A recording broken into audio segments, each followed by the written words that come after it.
Tangi a 6 to 17 production. A 6 to 17.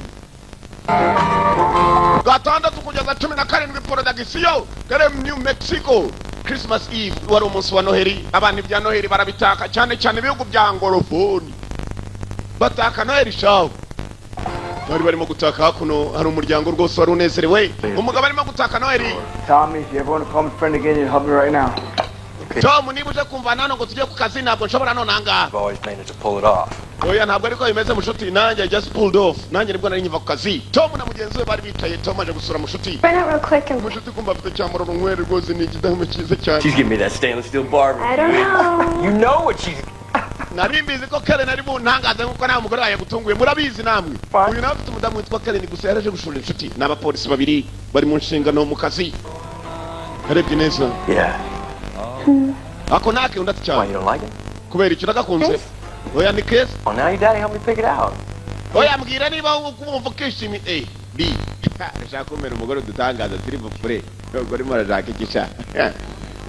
Uzi ko ushobora kumuha umudari ugashiduka nawe urakuzaniye inuza isaha cyangwa bote cyangwa amasogisi yo kwambika bote akwiyamye sha baraganiraga. Then your gift for me better be really good. It is. I maxed out your card. Ortiz ndacheki cyakora You hear kirateguye. that? Umeze neza Tom? Yeah. Between an ex-wife and a teenage daughter? You wonder why I'm broke all the time? Well, I'm starting to figure it out, I'll tell you that much. When are you guys gonna have kids? Well, you know what? It might be sooner than you think. Yambaje se muzagira ryarabana undi ati ibyo ngibyo bitinda tuzabagira vuba. Uri uhagaze Ortiz arimo arabaza Tom. Tuza just relax we tuza gusa. Ibyishimo ni byose nari yari yabaye uri yarimo arategura mu nzu amatara arako kavuga ubuti koko Yesu agiye kuvuka do. Bakiraho. I told you I could count on you, now didn't I? Nakubwi. Peja. Mana nyagasari ku kazi. Kana gatangaza abapolisi nibajye baruhuka. N'uyu nawe baramwoherereza. It's Christmas Eve. I know, baby. Ni Noheri byibuse. Kumva mukono. Ntabwo ari twebwe natwe nabanyacyaha buri aba batuma tujya ku majobo. Uzi tubigeze bajya nabi bidaho polisi akaruhuko no kuri Noheri bigira nabi bakajya ku kazi. Basi kiraka cyabonetse. Bapfashe inzira bava mu rugo. Niki kibaye cyese kiriya niko mu Faransa baza ngo niki kiri. Ko bagafashe inzira. Could be a career moment for us. We have a location on the line. Reliable? Well, the tip comes from a guy who claims he's his father. He thinks his son is the lion and he can't keep it secret anymore. This is it, gentlemen. After 3 years of hard work, we've got the break we've been waiting for. We've received a credible tip concerning the whereabouts of the lion. Uyu mugabo yarabatse nyuma y'imyaka 3 turi ku kirago cyo gushaka umugabo witwa Wayne. Wanted for assassinations all over the world. Twaje kumenya ko Wayne ari hano n'umwicanyi mpuzamahanga yakomeje kwica abantu ku isi n'umwicanyi mpuzamahanga.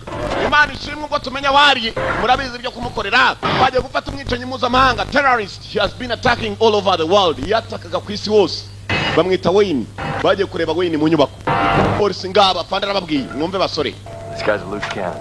Tom nababwira basore bari kumwe. Yes. Well, I'll be opening up presents by tomorrow morning with the families. Got it? Ndabinginze mwese muze kungira imbabazi tugiye kwinjiramo sinshaka kugira ngo aze kuvamo n'umuraswa. Kuko uyu munsi ni wa Noheri. Muranyumva tujye mu rugo dufata twa saa sita bateye nijoro. Bateye nijoro. Icyo cyebe mpuzamahanga sinzi ko kigenda ari uko gifite pensi gusa. Kuko kwataka isi ugomba mwemuretse nacyo cyatatsi wacyo. Baka uriya muhindi kipe bajyana nayo. Basigarana n'indi.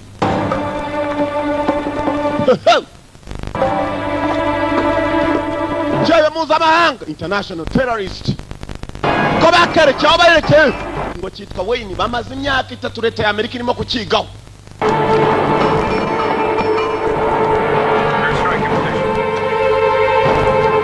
Bavuye muri Noheri police nibikoresho we bamaye na bulletproof vest antibar.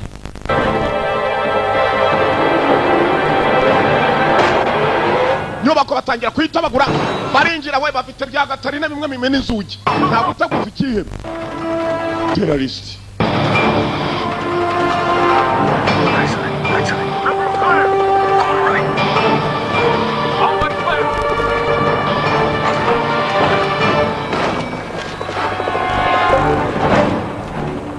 Left for living room.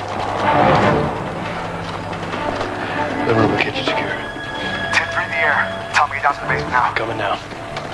baramuhamagaye Tom, hari aho bari bamaze kuvumbura Tom twabonye ngira ngo harugwa aho ugomba kuza. Otis aramuhamagaye mugenzi we, umunya Mexico wibera muri Amerika, bari mu rwa New Mexico.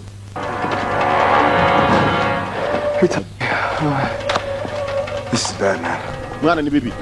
It's bad, man. Ibi ngibi ni bibi mwana. Tom agiye kwerekera usangana umudamu wafunze. Tom. Take a perimeter, man. It's like 20 pounds C4. Mugabo yateze icyumba cyose za C4 ni ibisasu. Nyewe sasu.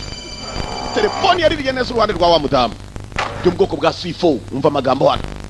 Muri yangana kwarazamo za pose cyebe kiravuga. Detective Armstrong. Who is this? Ninde?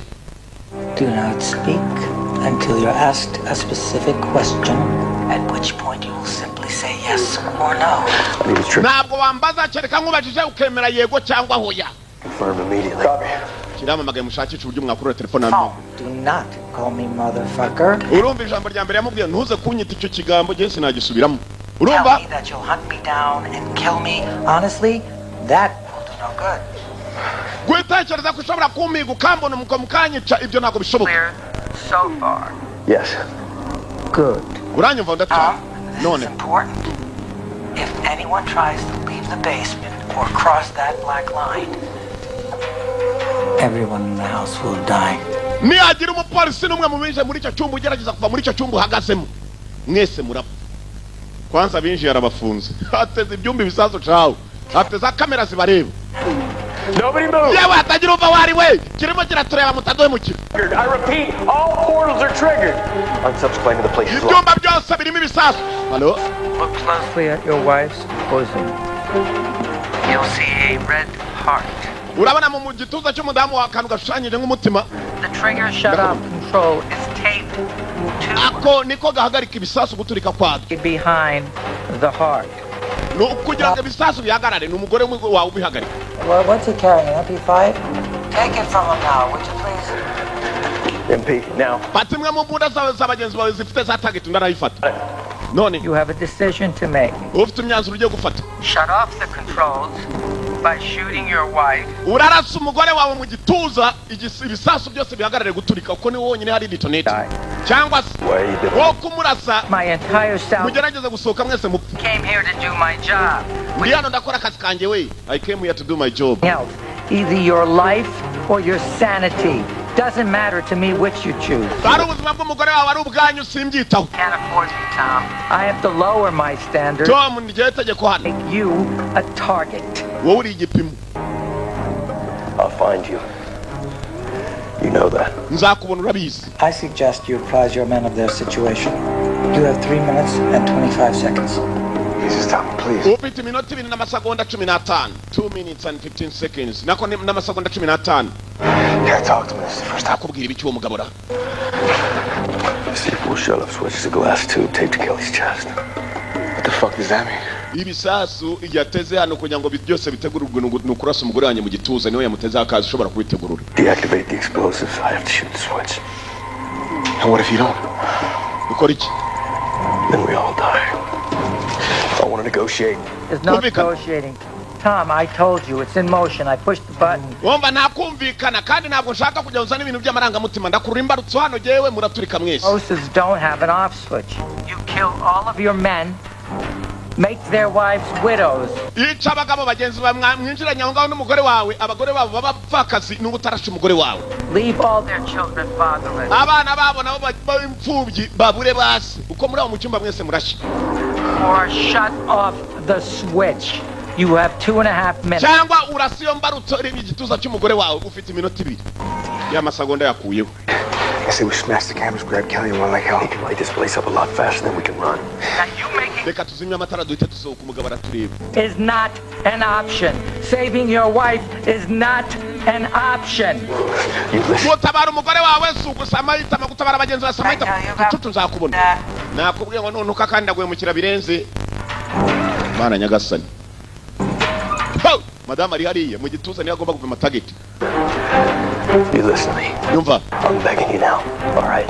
None ndakwinginze. You don't take this out of my wife. You understand me? Ntabwo nakwica I'm umugore. not taking it out on her. In fact, Kelly and I had a very nice conversation. And I made sure that when you shut the switch off, She won't feel a thing. You're the one that has to live. menye neza nuramuka utarasha imbarutso hakagira n'umusohoka mwese ko muri icyo cyumba murahira hamwe ndimo ndabacunga ndabareba. You have me. You understand me? Nzakubona wa mugabo. Tom. I wanted it to be that easy. I'd have done it already. Sinyeka ko byoroshye kuko biza kuba byoroshye simba nakwamage ngo tunavugane. There's enough C4 down here to blow the whole block. C4 ziri hano zaturitsa n'inyubako yose ikajya hasi. Ni ibisasu byo mu bwoko bwa C4. Mugabo yatangiye kurira niba agiye kwipimira umugore nibyo ntazi. Adapimye umugore we. Iriya cyereke shows hari kiri bube hakagira n'umushaka gusohoka. You're running out of time. Igihe kirimo kiragufata. One life or 10. Urica umugore wawe cyangwa mwese mushya. Now please. Ndakwinginze. I'll do anything you want, but you don't kill her. I'm not going to kill her. You are. Ntiwaheretse kunyicira umugore ntabwo ari jye ugiye kumwica ni wowe. To know that I mean what I say and I do what I mean. Ugomba kumenya ko ibyo mvuga ari byo sobanura kandi ibyo mvuze mbikora. Makes it easier for Kelly. Why don't you shut off the lights? The cameras have night vision. Wenda niba ukeka ko mukinisha gerageza uzimye n'amashanyarazi urebe kumbe yabumvishe kare. Come on, Tommy. Let's go. There's gotta be another way, man. Tom yatangiye kurira. Help me out here, man. We're approaching 1 minute. Umunota asigaye umwe we. We approaching 1 minute. Natawanyuma Tom umujinya telefone yarayitaye. Honey. Ukundwa. Look at me. Ndeba. Honey, can you Ukundwa ndeba. Madamu Karen. get you out of here, okay? Ndakuvana hano nkujyane mu rugo. What I'm gonna do is I'm gonna turn the lights out. Nizimya amashanyarazi. I'm gonna scoop you up in the darkness. I'm gonna carry you right out of here, okay? Mu kanya gato cyane ndaza kugeraho mpite nkujyana. I need you to do me a favor. Girira imbabazi. Whenever I turn the lights out, Nizimya amatara. I want you to be very still. Okay? Can you do that? Ugume uhagaze wemye gusa ntugire ikibazo wabikora undi ati cyane. What's up, baby? Ntugire ikibazo mukundwa. Umugabo gusa yabivugaga sa yemwe. Ndagukunda arasa n'uwenda kurira sinzi niba sinzi imyanzuro agiye gufata. Bari bamushize kwisuzuma. Rimwe.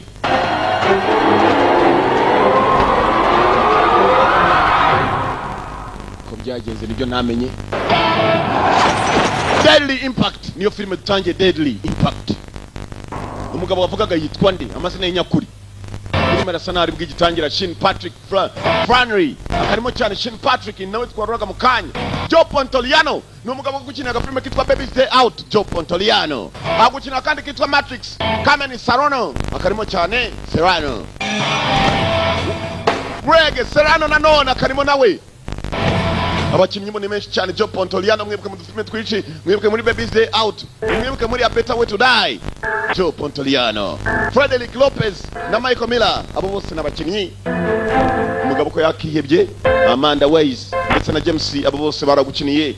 Umugabo ko yihebye ntabwo twongeye kumenya inkuru ze uko byagenze.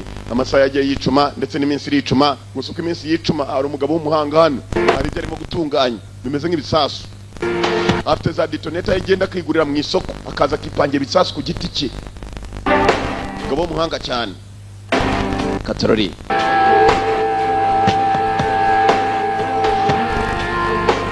Mugabo w'umuhanga cyane.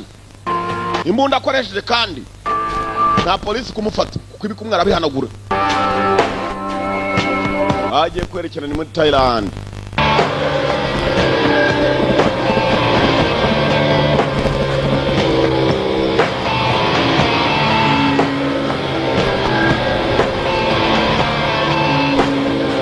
Hakuna arimo aritunganyiriza izindi C4 yikorera ibisasu n'umusederi n'umusuderi n'umukorikori n'umunyabukorikori. Ntabwo ari umukonikoni abakonikona bari abarozi uyu ni umugome. Ariko uzi umuntu kwica nimbe n'umurozi arakuruga ntuzanamumenye aguteza shitani nkuru nyama y'urugo. Tugaruka muri New Mexico nyuma y'imyaka 8 bya bintu bibaye. Muri Mexico hari uwari muri restaurant nta cyambara n'amashati yari yihebahebye menye umudamu yarapfuye ni wa mugabo Tom.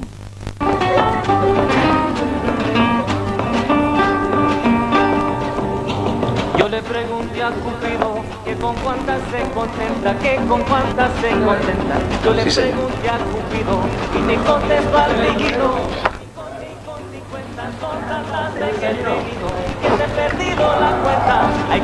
uko umugabo yakicaye muri resitora yakomeje gucunga ku ruhande hari umukobwa wari uhari ntacyo arimo gufata kandi nawe ujya mu kabari ntacyo agiye ajyanywe n'ubusa iyo uzi ngo urumumira busa ntujya mu tubari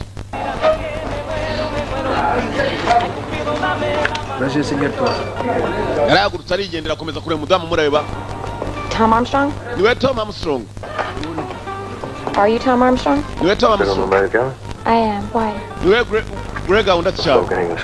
Podemos hablar español. That's fine. Sawa. Kind of missed actually. Sigabo yabaye rukubu ko nta nubwo akisokoza. For a few minutes? How about I buy you another drink? Wakugura icyo kunywa. Oya ihangane. No, that's not good enough. It wasn't easy to find you and I deserve a few minutes for the effort. Can we just have a seat? Wakwemera tukicara ko njye kubwira iby'umugabo witwa Wayne. Yeah. Yego yumvishe izina Wayne ahita ajya kwicara. Wayne ni cyakebe kigeze ko mwamagara hashize imyaka 8. Kirasira umudamu. How do you know? Nimeze biteze. It was the CIA. They waited till I left the building, thrown a black bag over my head, and they just me off to Washington. Namenye kuri wa FBI ko nakubonye nta muntu upfa kwinjira mu kabari ntagire icyo afata. Watutse Washington. Just accent, but even I can hear some Quantico in there somewhere. And standard issue 40 cal Glock. Namenye ko ari ikikugenzi. Here, pick up on it. But any decent car can spot an agent. Especially an agent trying not to look like an agent. Suravuga amagambo menshi nagiceceka. Isabella Ordonez, FBI. Isabella Ordonez. Retiree. Ni FBI ni byiza guhura nawe. Perceptive for retiree. Hari icyo ngufitiye. Well. Sawa. Boy. Niki. I was hoping that you could just listen to this tape. Hari wakumva yewe. Ntabwo nyishaka gukora na All I abapolisi. need is a few seconds for you to listen to it. Mbabarira muri seconda make byumva. It's taken me a while here, but I finally found Na makuru ya FBI Got sicha. it, and it'll take all of 2 minutes. it. Won't take 2 Iminota minutes. I'm not going to leave. This is important. Ibi bintu ni ingenzi nibyo byanzanye. The lion is back in Albuquerque. Wayne yagarutse muri Abakuki. Wa mugabo cyakihe. Cyagarutse mu rwa Abakuki. You get it? We're close. Mwabimenye mute. Undi ati twari hafi kumufata. Intercepted a cell phone call I made to an associate. Abakuki yahamagaye ku biro byacu tuza gufata amajwi ariko ntabwo tuzi ngo niba arayi. And him. Wakwemera ukicara niwe wenyine wumvisha amajwi ye. Gwiki umusore arongera aricara. Niwe wenyine usa amajwi ya Wayne kuko bavuganye kuri telefone. We have at the Karam Club Saturday, 8 o'clock sharp. Tuzahure kwa gatandatu. Car, storage rental, and explosives. Saa mbiri top uzanye ibiturika uzane n'imodoka. Get out. Ngomba kwinjira muri Colombia nkanasohoka. You're sure? Uravugisha ukuri? Yeah. Yego niwe. It's him. Hashize imyaka 8. Aribuka ijwi rye. The judge just needs a reason to issue a warrant. Akira uramutse wemeye gukorana natwe rero. We'd like to have you come back to Albuquerque. Uza kuzaze mu mujyi wa Abakuki ni wongeye gukorera mu polisi wangwana na FBI. Your role would be strictly as a consultant. Tuzemera winjire mu gipolisi ukorane n'abapolisi ariko uzakorana n'abapolisi nk'umujyanama w'abapolisi kuko icyo kibe niwe wacumvishijwe wenyine. Abapolisi bazi izina gusa Wayne nta ntuzi izina ryacyo ryanyaryo. Hanyuma ikindi bakiziho nuko bazi ko uyu musore wavuganye nacyo ijwi bafashe babanje kuza kumubaza aho yibereye mu kabari. Basigaye yarabaye umusinzi wayo ni bwadira iki jya mbere kuri dunia y'Imana ateze Yesu amaso gusa azamwijyanira. Yirirwa mu bisengeri. Umusore amaze kubona kobwa amaze kumwerezaho amubwiye ko ikiyebe kije mu mujyi wa Abakuki nta kindi yakoze. Batangira kuba baramaka byeri hano nta nubwo ari byeri zisanzwe bamusukira rikeye zirasindisha shaziriya ziramena urazikubita zikagukubita biba forofu nako kimwe asukayo ko yavuye muri New Mexico ahita yinjira muri Abakuki gusa yihebye yatangiye no kurira mu kabari nguwo amaje kwinjira umujyi yumvise ko ikiyebe cyaje muri uyu mujyi ntabwo akizi isura icyazi ni ishusho yacu kubaza ishusho yacu iki kiyebe ni hatari we ntabwo ari bya bindi by'imikino rwiheba rukanagaragaza n'urusura rwaro iki cyagiye kure umupolisi ukiza ajejwe gusa n'abaturage na n'umukizi gusa cyo kiratega ubundi yaho giteze kigahamagara mutabyemera muri Abakuki barakwereka polisi kazi n'uwa FBI yari yambaye nk'abandi bose bajya mu birori mu kabyiniro ngabo muri Parama barimo gucinya akadiho k'umukobwa uko bacinya akadiho akuta abakobwa basiga ku munwa we yari yazaniyemo kamera atangira gufotora buri muntu wese wari mu kabari arebe ko cyakiyebe yakibonamo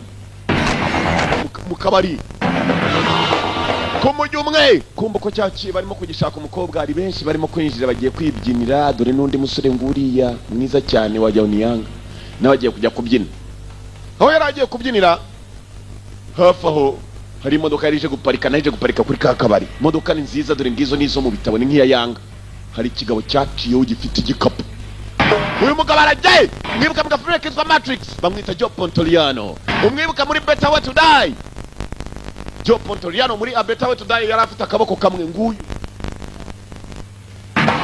umwibuka mu kandi gafilime kitwa Baby's Day Out akana kagahinja rwose umugabo yari hano Joe Pontoliano bana b'imbunda y'abasniper Mande uwo ni nawe mugabo cyaje wavugaga kuri telefone igena mubonye iminwa n'ubu ndayibonye niwe simbabesha n'ukuri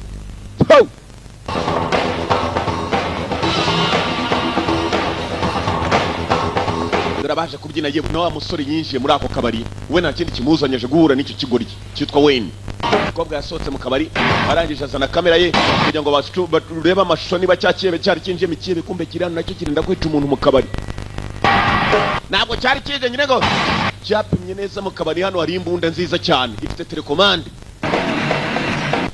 niyo ipima hanyuma cyarangiza gupima kikarebera muri telekomande target yifashe ifite ibikoresho mpuzamahanga tugaruka hakuno muri FBI irakora neza akazi neza cyane dore wa wundi wari umwunganizi wa Tom hashize igihe kirekire ako umukobwa yifotoreshaga ku munwa nako yikanaguza ku munwa niko kafotoraga amafoto abantu bose bari mu kabari yazanye amafoto yabo bashakishe mutazwa kiyabe cyacu imbere ya Tom ntiyamenya ko ari cyo nta kizi kereka ijwi ryacyo ngicyo kiratambuka bamubwire ko ari cyo yakirya n'amenyo n'umunwa kawuri uzi ko cyamwica umugore Silivopure Jotampure mura kinjemo indani kije guhura na Rasta muraho Rasta kera yacuruzaga amakariso none asigaye ari umuntu ukomeye dore nguwo afite na babodega nta ntwaro uzagira They intercepted last week's call. The question is, are you an informant or just stupid? Watch your mouth. Ngomba utanga amakuru kwa polisi cyangwa uri kigo gifunga umunwa wawe wa mugabo. Then no. Twarumvikanye deal. Everyone came with a date except me. Ndabona buri muntu yazanye ikintu cyica kereka gihewe cyabanje gukora kuri bodyguard cyumva afite imbunda. Polisi iri hano bashatse cyebe barakibura amafoto y'abantu barayakurura bo barimo barakorera mu modoka. Yesu biri nyuma gatoya hari umuntu urimo. Mu kabari kumbe hari urimo Tom. Oh my God, that's Tommy. You Tommy? You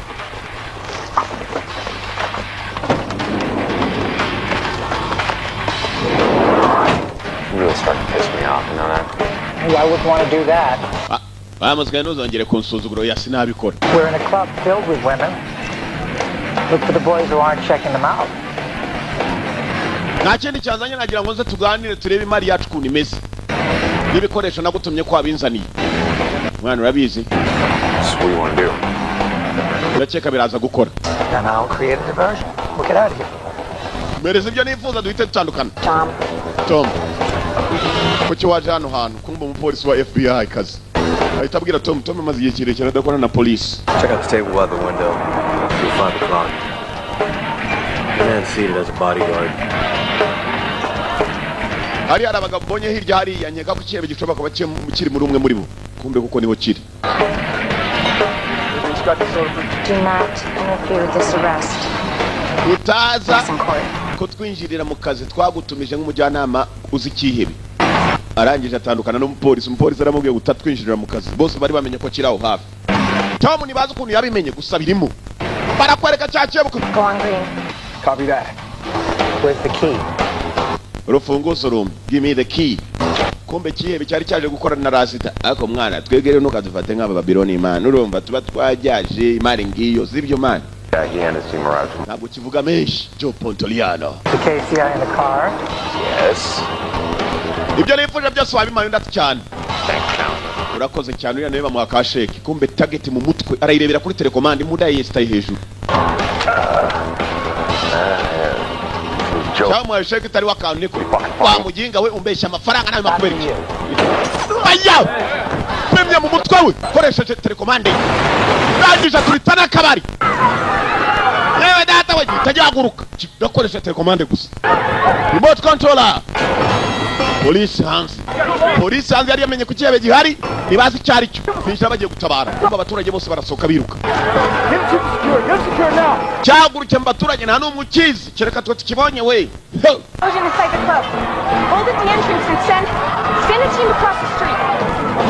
hatagira umuturage ukata umuhanda hatagira umuturage ukata umuhanda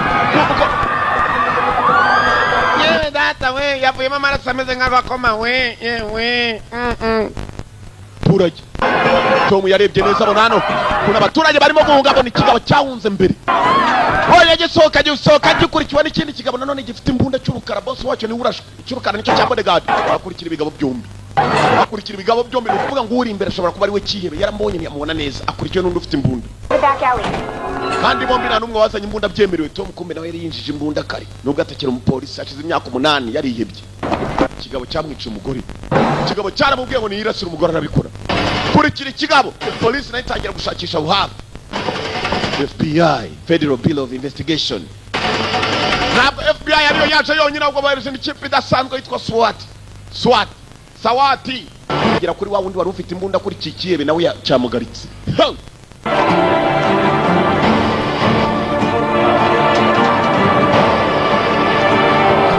sasa rero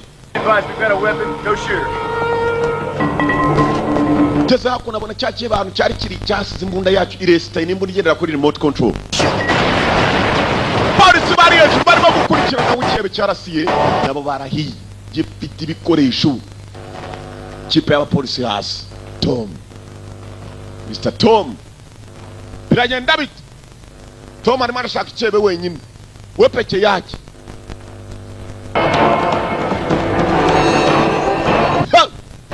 barimo kugishaka abona imodoka iparitse iraka amatara ntigenda ninde uyirimo turebe nicyo cyatuzinduye ayanyu ashiremo neza maze kuyarya ntabwo ari ukuvuga ngo nimugomba kureba kumbe kirimo indani cyabonye Tom muri televiziyo rasha kiramuha nawaragira dore amasasu hejuru yacyo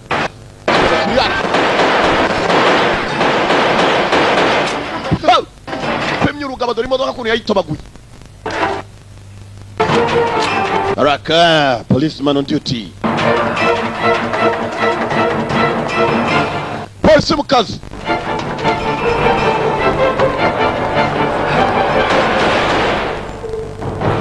yongeramo irindi sasu rimwe cyavuye kuri moto kare baye ntabwo akizi isura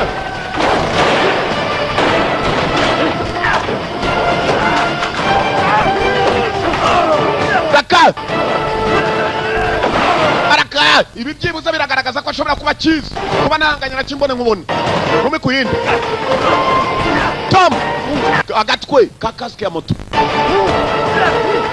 Tom kiramuha Joe Pontoliano kiramuha What the fuck are you doing here?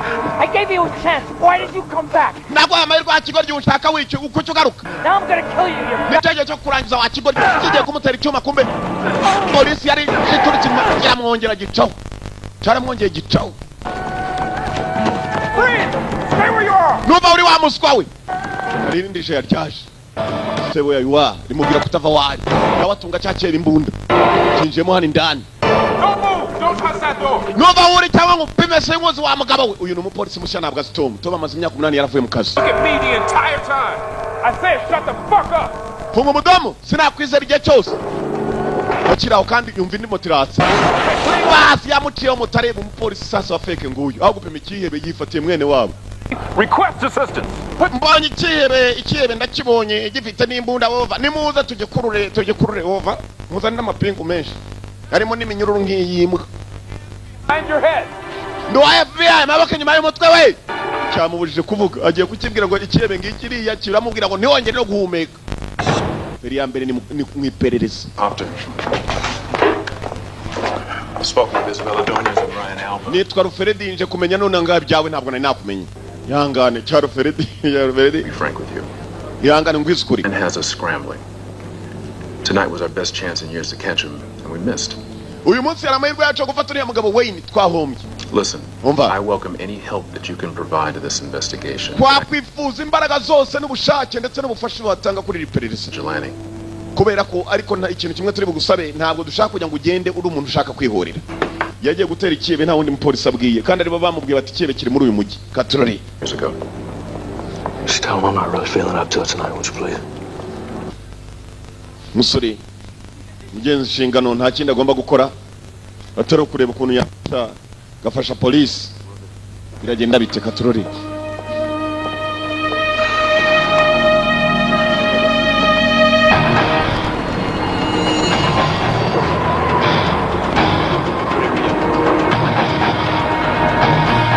Kwereka hakuno ko polisi yarimo kukigaho ikigabo.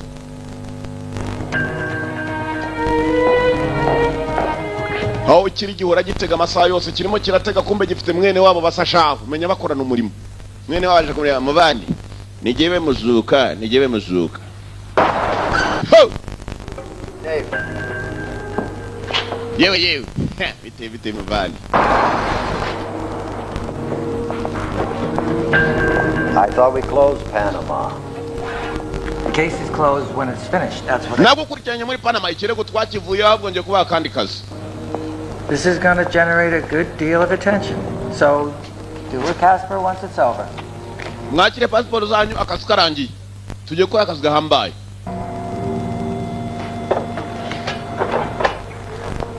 What's the matter? Ufite ikihe kibazo kureba cyane? Tom Armstrong. Back into the picture. Ngo yagarutsa guhiga. Tom found his way back to Albuquerque uninvited. Tom ari muri Albuquerque sinzi ukuntu yajemo. Umva. Niba Tom ari muri uyu mujyi natwe ntabwo turi bugukorera akazi. For that, David. You want to fuck with Armstrong for sport? Tom arashaka kumukinisha Armstrong n'ukuntu agufite ikibazo. Ntabwo yaduteze ikibazo. Ahita afata umupagasi. You're not in a position to refuse. Gicucu ntabwo uri mu rwego rwo kumakanira ibyo nifuza. Mugiye gukora akazi. You are not in a position to refuse. Fungurira umupagasi aramusohora ngo baje muri uyu mujyi kugira ngo bakore akazi gahambaye mu mujyi wa Habakuke. Hanyuma ntabwo arimo gukora wenyine none afite n'ibindi byewe bafatanije. Kumbe Tom Armstrong polisi FBI yari mutumiye. Yarwanye n'ikihebe icyo ni gitangaza cyabaye. Ikindi kandi yavuganye na cyazirwi ryacyo. Ikibintu kataracyo isura. FBI yaramwemereye yinjiye mu kazi no mu buryo bwemewe.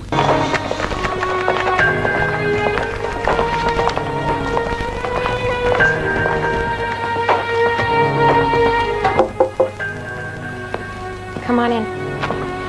Injirira. I'm home away from home. It looks like he's been traveling the world enjoying himself, doesn't it? Looks that way. I remember that case, but I don't think that was a lion. We were actually able to rule out his presence in India, so... We ruled it back in. It's been a while since you've been updated. Why don't we have a seat? Get started. Ikihebe gitangaje cyacyo polisi iragikurikirana. Polisi yagikurikirana baramenya ahantu cyose cyagize gitera gusa igitangaje ntabwo bamenya n'igihe kingana cy'ahamaraga. You saw the bodyguard enter the alley and you followed him. Then you found him dead with his throat slit. Was there anything else? Approached the van. It was fired on. Tom yatangiye gusobanura ibintu yabonye. Cyaje asohoka yasanze imodoka iranga ideparitse gusa yabanje kubona umurambo. Mu modoka amenya ko ari mu kihebe. Wabimenye ute? Ntabwo nigeze mbaza. Kugira ngo mukoreshe neza abandi ba FBI ntabwo bamwiseye neza ku buryo babanje kumubaza ibyo yagiye ahura nabyo. Ikihebe kumbe kiri hakuno kirimo kiritegura kirihindura amasura buri uko bishoboka ndetse n'uburyo bushoboka. Icyo kidashobora guhindura nijwe.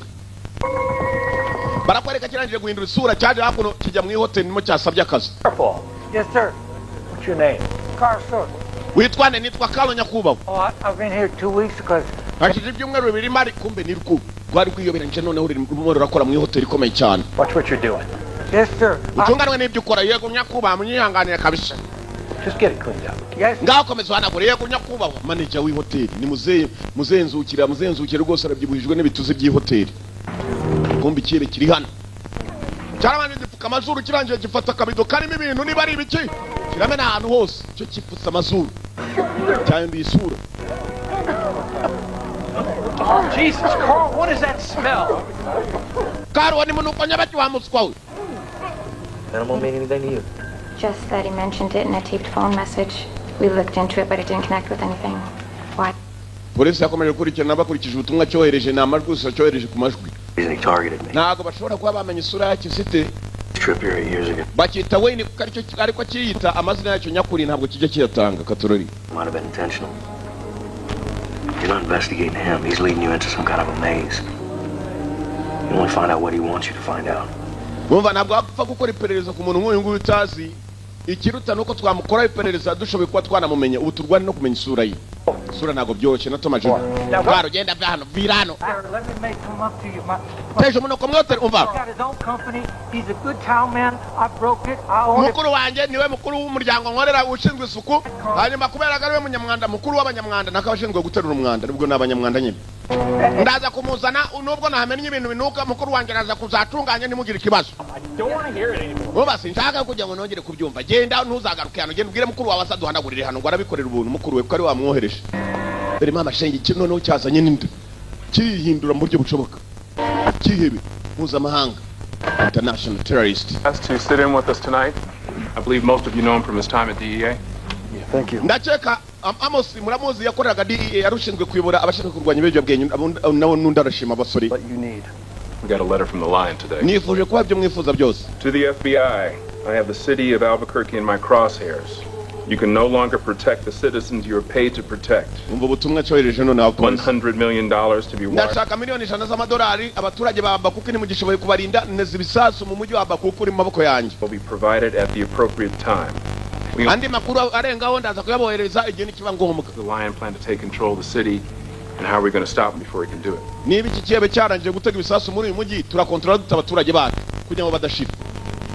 Okay, well, let's be honest. I mean, the Lions wander all over the world. What's he doing back in Albuquerque? That's where we should start. I agree with 3 of the assassinations, but 2 of the others just don't fully. Iki kibe nari nyize kujya kwica umuntu kitumye ngo umuntu runaka none ntabwo byumvikana ukuntu cyatangiye gutega abantu benshi cyateza umujyi wa Abakuki niko kibabwiye ngo cyateza ibisasu mu mujyi hose n'Abakuki. 3 of those examples, there was 2 goals achieved. Release El Salvador's removal of a high-ranking official that allowed for a corrupt replacement. Also brought down a fairly significant roadblock. The smugglers coming into and out of the region. Park assassination, as you know, that did shut down resistance. Allowed the drug lords to continue to dominate the area. But the other 2, Mexico and Peru. Hano hanyuma ikibe cyashoboye kuba cyateguye umusore amaze gukurikirana muri ya myaka 8 yari yicaye yavuze ko hano hanyuma yashoboye kuba yamenya ari muri Mexico na Peru. Into the regional political situation. Biragaragara ko turi muri situation idasanzwe ko ikibe ntabwo kigeze cyicara. Heavily influenced by Central and South America. Uko kiticaye kumbe yungu nawe yabaga yihebye iteka gikurikirana cyahoraga muri Amerika y'Amajyepfo n'uyu munsi kiracyari muri Abakuki. Cyageze mu rwa Abakuki noneho. Work time. I want you and Adonia to team up on this one. All right, any questions? Hari ibibazo mufite? Okay, that's it for now. Ndakeka twese twaba dusohotseho gatoyi. Babahaye amabwiriza. Chebe cyarangije kare gutega umurwa Abakuki. Shumbe diro wa mugenzi wa kera umwe bari kumwe cyaje yari yirasura umugore bite Tom. Yeah, it's good to see you too. So listen, dinner sometime this week? Wakwemera rimwe nko mu cyumweru kaza tugasangira mu rugo. Great. On Thursday. Sounds good. Great. Byiza cyane. She's great. She finished grad school at UNM, you know. Did a good job at hotel. Boyfriend's not a total loser, so. Madamu wanjye yabonye akazi keza ubu ngubu nabonye gukora nk'umuhombyi. Can I see you in my office for a minute? Tom waza mu biro tukavugana kanya gatoya. Kumbe wa mudamu wamushatse Tom amusanga muri Mexico. Yagiye mu biro. Ikiebe byajemo na senator umukuru w'umujyi. Nawe yaje rwose avuga ko izo miliyoni 100 bitari ibintu byoroshye. Kirasa miliyoni 100. Kiraza ko niba ngombwa kirabahamagara. Kwereka wa mukobwa yari yateguye gaceke n'akabuji. I'm in the FBI. Make a wish. It's been a while since I've celebrated a birthday. Hashize igihe kirekire ntishimira umunsi wanjye amavuko sinzi n'ukuntu wabimenye umukobwa kumbe wa FBI. Thank you. Yaramushimiye. I have something else for you, Tom. Tom harakane ngufitiye. We had your APD files transferred when we reopened the case. And this was in one of the boxes. It was at your wife's feet 8 years ago. Urwego rw'ubushinjacyaha twagiye dusanga ikirego cyawe kugifungura basanga icyawe cyarakwica umugore. Usibye ko ari nawe wamwirasiye kugira tabara abandi. Ari amashari yarasigayeyo. Yawe n'umugore wawe. Nahisemo nayo kuyakuzanira ku munsi w'amavuko. Ni nko kumwibutsa be bapfuye. Tom yari afite umunsi w'amavuko umudamu wamushatse muri Mexico mu FBI amusiga mu biro. Kumbe Tom buruko yibutsa umudamu ababara cyane kandi ubugabo rwishe umugore ruri muri uyu mujyi gusa kugira ngo azarumenya agasura usibye twe tukazi uwanyinjiza inyuma televiziyo ngo mbereke nahita ngenda nkacyerekana sikigare we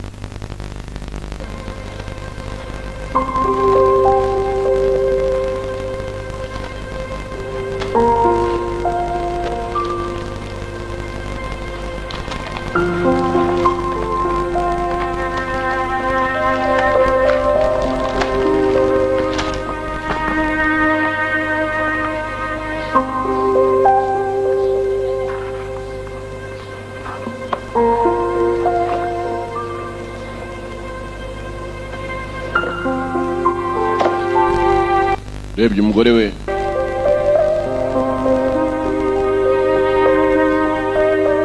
arongera aribuka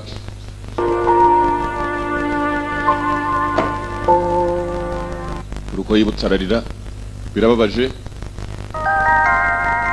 kome nyuma y'ifoto bari bamuzaniye hari yanditse ngo ndagukunda mugabo wanjye Tom bagize undi munsi mukuru w'ubukwe tugaruka hakuna sasa uyu mugabo papa nzukira rwose dore ngo mukuru wa cyakindi cyari cyamenya aho ngaho umwanda nicyo cyagarutse kiragenda kigahindura amasura aba ntabwo bazi umupagase ko you want it fast or you want it good.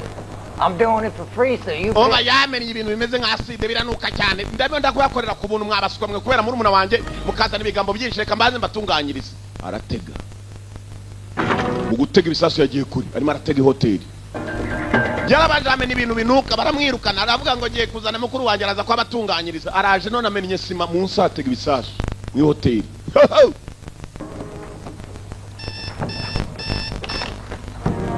Tom bamutugaruraho tuvuye kuri cya kindi hoteli noneho kiteze ku mugaragaro bose babireba nanjye nabibonye we dore ko polisi iperereza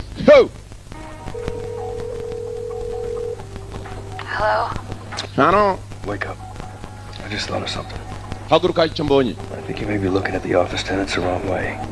Everyone checked out. It's a dead end, Tom. He's good at stealing identities. The names may check out, but I want you to look at the faces. What employee there would go unnoticed? Okay. I'll meet you at the office. Iki bari ikintu mugomba kumenya ubyanze bikunze kirihindagura. Sato mdaje tubiganire ukumva ko yakabivuze koko kirahinduka ngiki hakuno kiranje gutega dore sima cyayishujeho na ntuza hejuru. No, it's from Carl. He's still a little embarrassed. Mwana wa ndumva hata kinuka kabisa rwose kirimo cyawe genda ugikarume rero ugikarume rwose. Nice job. Koza kazi keza. Nice job. Ngo agenda karume muri umunawe. Undava ku ijob kumbe ko kabakoreye akazi. Filimu zikwari bw'igitangira we ubu noneho ndahugutse tugiye gukomeza.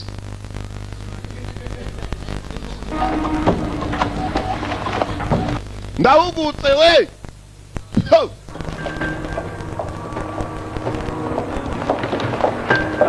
Hey there. Good news? Big B.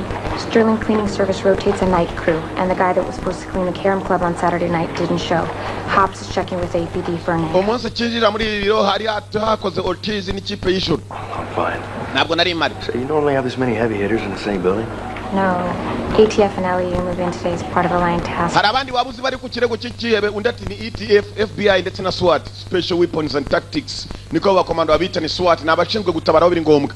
ATF na irimo Anti-Terror Force bashinzwe kurwanya ibyihebe. They got an address for the janitor for the office building. The guy's name's Carl Mosler. I want you and Tom to go check it out. I'll get on this. Twaje kuvumbura hari hotel twavumbuye ngo hari umuntu wagiye ku The client wants us to wire the money to him, so our C-Tech department is designing a web page to handle the transfer. Watekereje ko gishobora kuba cyatega amahoteli kiragenda kikubira ahantu hashobora kuhaboneka abantu menshi. The web address. Miliyoni kirimo gusaba. Different banks, they all run through this address just with different faces. Dufite za banka zirenze ijana hano muri computer yacu. No kuvuga aho cyatubwira ngo dushyire amafaranga kikatubwira konte yacu. Byaba byoroshye kugira ngo tube twakurura umunsi cyagezeyo kuba twanakimenya tukagifata. Murakeka kirabikora se? About tomorrow. Where are you with the investigation? Iperereza ryanyu rigeze. About it. Nyakuba turi mu iperereza rikomeye cyane uyu mukuru w'umujyi. $100 million? Miliyoni 100 z'amadolari. You know we can't even get close to that amount. Nta nubwo icyo giciro tugifite muri uyu mujyi. Pay it. Urabizi na leta ya Amerika ko idashobora kwishyura ayo mafaranga byibuze. So How do we get around that? ibintu turabitunganya dute? Looking at every available option, sir. Nyakuba dutekereze uburyo bwose bushoboka. Missing cleaning crew member named Carl Mosler in the Karam Club bombing. Agents Adonis and Armstrong are on their way over there right now. Umukobwa Mel ndetse na Armstrong bari mu nzira bagiye kureba ahantu umugabo yishobora ko yarahamagariraga. Dukeka ko ariho yarari bagiye kureba niba koko kiye bariho cyari kiri kumva ko cyahamagaye kuri telefoni araho bakuriye gishoboka ko cyaravugiraga bajya mu karitsiye abaturage bahari ni mbarwa babarirwa ku ntoki dore imodoka ya mbere ngiriya undi atuye hakurya cyasize n'akamodoka muri iyo nyubako polisi babiri bajyayo Tom nawe bamushubije imbunda bamuhaye n'akazi nababwiye ko mugutse we inyungu zanyu mugiye gutangira kuzibonera kuri inzu arakabarinjira kumbe dore kwinjira dore ku muryango ikintu kiriho ntacyo babonye. Oh God. Mana nyakase cyo niki kinukara Call on forensics. bajya ngo n'umurambo cyangwa ibirenge bya bwadiri agaba nuko ibirenge byaho gayo n'umupfura wo hafi. I need a full forensics team at location ASAP. Ko gatangira guhamagara kuri radio arangije isubiza mu ntuza hariya arongera arayibika bamaze kuvuga aho bari bageze mu ikika ngo barumva bananuka ziko hanuka guhera muri saro kugena no mu byumba bajya ngo warukoze ku muhumeka binjirayo.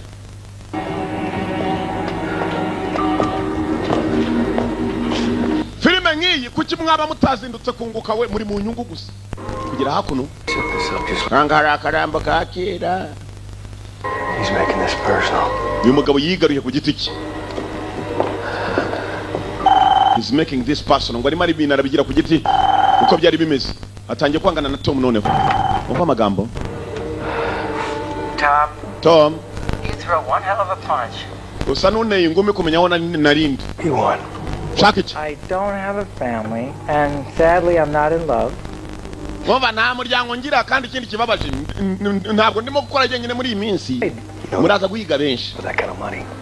Bagicucu. Not the time frame you gave him. Nta faranga uri bubone. To fail. Uri hafi kunanirwa. Tom sindarangiza reka mbanze ngubwire. Why aren't you wondering how long before I blow up the house? Uratekereza n'iminota ingahe ntaraturitse iyo nyubako? Wait. Oh, how did we do it before? Bwa mbere yaje twabikoze dute kinyara mu dufi tw'umuntu. Cyaje mu rugo rwa Tom neza Tom yagiye kugihiga nacyo kigiwe. Well, might be unfair to make you kill a woman. Then again, kana gatangaza. So come on, let's do it, Tom. Tubikore Tom. Shoot her. Get out of the house. Get out. Uwa nawe mwica. Soka mu nyubako. Soka hano. Let's just count down. No, that's not gonna happen. Ntabwo biri bwongere kuba. Come on, she's practically a stranger compared to your wife. Umva Tom. 9, 8, 7, 6, go! Ntabwo ubwira ko ngiye guturitsa rimwe kabiri gatatu kirabara. Tom noneho ndakubeshye. Baketse ko nyubako kigiye kuyituritsa kumena ngo kiturikije. Kiraseka kuri telefone naga telefone arakajugunya. Muswa ni hatari aramenya naho bari. Bataza aho ari. Muswa ni hatari. Umuswa kumbe ya hoteli yagiye gutunganya cyagihe akajyana n'utwa asiga mu hoteli mu ndabyara akarenda byasize arangije so yasiga telefone yarasoni. Telefone ko yagamagaye. Umva amagambo kumbe dore mu hoteli bari batangiye gukora. Hello? Oh, Amy. Now we're going to be spending some time together today. Mukobwa uyu munsi rwose turamarana turi kumwe mumite muri aho cyagenda n'umukiriya urimo gutereta. Mba mukobwa. I want you to walk to the corner of the bar. There's flowers and I... Ndagira ngo ugende mu nguni yako kabari dore hari indabyo. As gently as possible. Oh, and Amy. Umva Amy. I can see you right now. Ndakubona nona. Don't panic. Wireba urimo kureba. It's panic. Cyateze na za kamera. I placed bombs throughout the entire hotel. Nateze ibisasu mu hoteli hose uko bwenda kurira. Witinye. You do as I ask, I won't hurt you. Nuko ibyo ngubwiye sinkubabaza. Kiramubwira. Listen to me. Numva. Your customers will start to worry if you cry. Abakiriya banyu baragira ikibazo nutangira kuri. Fungura neza ndabyo zamure witonze. Detonator. Iyo ni detonator nagaturitse. Will not explode unless I choose to detonate. Ntabwo kari buturike kereka misemo. Because they're pretty. Izi ndabyo sanze ko ari iki? Ni nziza ntacyo wazikoraho. Explosives. I just activated the locks on the door. Kobwa muto. If you don't believe me, you can go and check them yourself. niba wumva kutanyizera usoke hanze uraza kumbwira. FBI igiye kuza ndetse na polisi kuko agiye gusoka inzugi zirafunze. Would you do me a favor and announce to everyone in the hotel that we're in a hostage? Ngirira imbabazi ubwire buri mu hotel ko ari imbohe. There's a bomb in the building. Kandi mu nyubako harimo ibisasu. And if they try to leave. Hanyuma ubwire ko ugerageza gusoka ari buteze ikibazo. Gakobwa yarakabwiye nako kajya mbakira. Excuse me, everybody. Munyumve mwese. The hotel is currently under a bomb threat. Igise ibisasu byuzuye mu hotel. Ubwira gutyo shaba abanyamerika. Mana nyagasani ari Kaida yahageze. Nari Kaida yaje. Menya sababu bafatani. Stay calm. Let anybody. Oza wa mwana we tangagira bakiriya nkakwirukana ku kazi. Mve nubundi biruka no kuva ku kazi kabisa gupira. Dore bakiriya yewe data we. Bini na dani yazanye na shababu bazanye. Ubwira imara bareba. Mukobwa tuza nta numwe wafungura izo nzugi na zidadimba ishoboye. But first, I want you to contact the television lady. Ndagira ngo hamagara umudamu ukora kuri televiziyo. Uhe? That's right. I like the idea of a pretty woman giving bad news. Ndagira ngo umudamu mwiza cyane ari uza gutanga amakuru yose nifuza. And that I personally requested her to cover it. Uwo mudamu muhamagare kuri telefone umubwire ko ku giti cyanjye ariye umubwiye ngo ndashaka ko yitangira ayo makuru. Thank you. Rakoze. We just received an anonymous tip about a possible car bomb at the Nativo Hotel. Nativo Hotel yitwa Nativo none atwakiriye inkuru igaragara ko ngo yatatswe n'ibyihebe. Gwiki? Guess who's signing the cleaning team? Carl Mosley. Shit. I just sent an officer over there. Let's go. Nanjye nari maze kubona amakuru hari icyo wagiye ngo kwatunganya witwa Carl. Ni umuntu wagiye gutunganya aho hantu muri hotel. Mukobwa moto komeza undebere polisi nihagira uze kumbwira. FBI. Cyane. For the FBI arrived. Nubona hari polisi yegereye iyo modoka uze kumbwira gusa. Kandi ndagucunze nukora amakosa kutambwira nawe ndakwereka. Umba polisi baraje na Tom arimo. Polisi yaraje neza yegereye Mercedes. Hari uhangeze. That fucking rookie. What the hell is he doing? Get away from the car! Party! Oh! Yeah, that's the one shirira muza we. Barimo gushirira. Barimo kumugira iboroshete. Explode. Arahiye. Yes, I think it killed a policeman. Yego menya mana nyagatari menya napfuye. Bana muto humura uwo yarashaje. Abana bato bari bupfe bangana nawe niba bari mu mbabazi. Should calm their nerves. Icyo mfite kukubwira nuko utabara gusa cyangwa se kwikanga. Arangije avayo hari wakomaga kukurugirwe n'ikihebe. Joe Pontoliano. Kombe rwa Bukamba niba yarayobye ajano ikihebe kiringire ngo ntahaze urimo amashenge rwa Bukamba. Bafite inkokora shana amavi. Anybody home? Aruri mu rugo ra muze rwa Bukamba neza ni rwa Bukamba. Haruri mu rugo ra. Harasa nuzutse.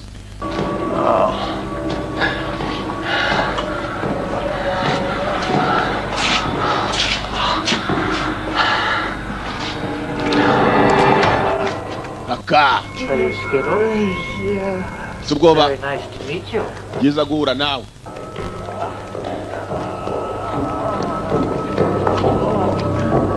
Rwa Bukamba ko bakamuzanye ntashobora kuzamura akabuka iby'ibigabo bifite imbunda nabizi. Sutama mose. Je wa mwana we uri muramara iki koko wa mwana kumbe birangana. Please don't kill me. Ndakwinjiza mwenyica mfite abana mfite nabuzukuru busa nabamase genda. Hey, cheese. Afotora Rwa Bukamba. Hi, is this your informant? See you soon. Are you afraid of me? Wangira imbabazi zimbwire ndaziguha. Then nothing will happen to you. Everything you need is on that card. Ibyo ukeneye byose biri hariya muri iriya ntuzo. In that card ni ameze nk'ari mu kamubiko.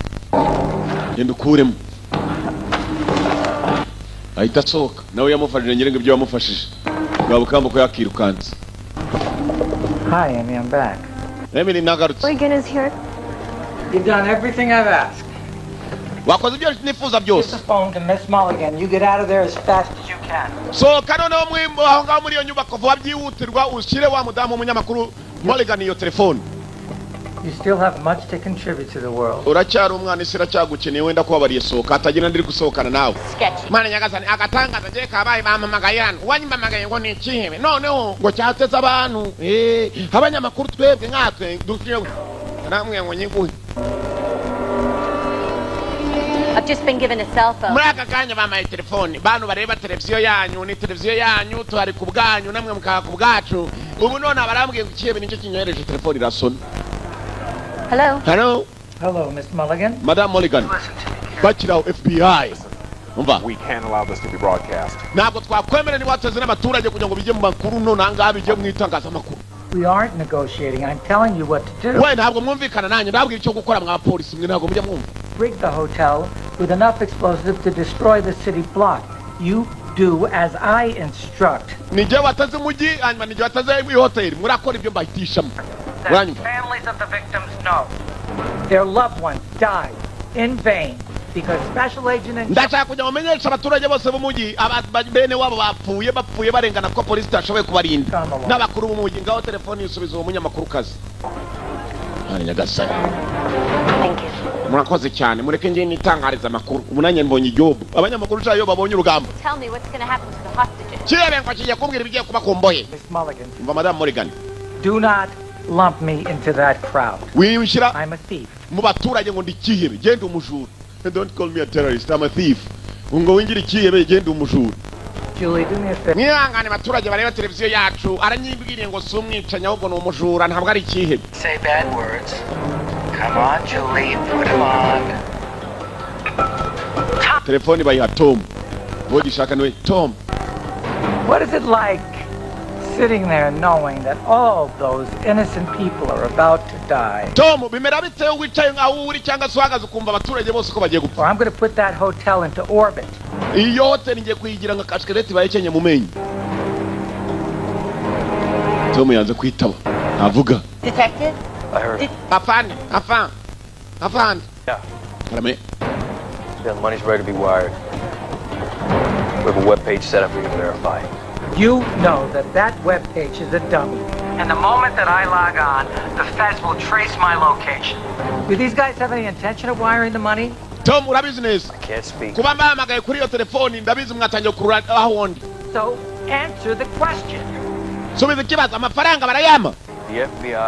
The FBI cannot negotiate the terms that you are demanding. Ntabwo yakumvikana n'ibyihebe. However open. Hari byinshi bagomba kubanza kwiga mu kugwa ayo mafaranga. Don't do Tom ntabwo bari buyame ndabyumva. The FBI needs to understand how fucking serious I am. FBI igiye kumenya noneho ko ndi seriye muri aka kanya kandi. Hanyuma kandi bigarukiraho. Nanga yayo makuru se kandi komeza je ubwire abaturage barandeba abaturage mu ndeba kuri televiziyo yanyu ndahagaze nta kindi kimagaritse nakazi. Yes, this is the biggest break of your career. Now, I'll contact the FBI. 48 hours. Give them a chance to wire the money. FBI nyisaha ya masaha 48 48 hours. Kuba bakwisubiraho kuko ngiye kubereka ikindi kigo. And because of this inconvenience, kubera uko kutumvikana $1 million. ngiye kubereka ko ndi seri ndashaka none $200,000 yari yasabye ijana.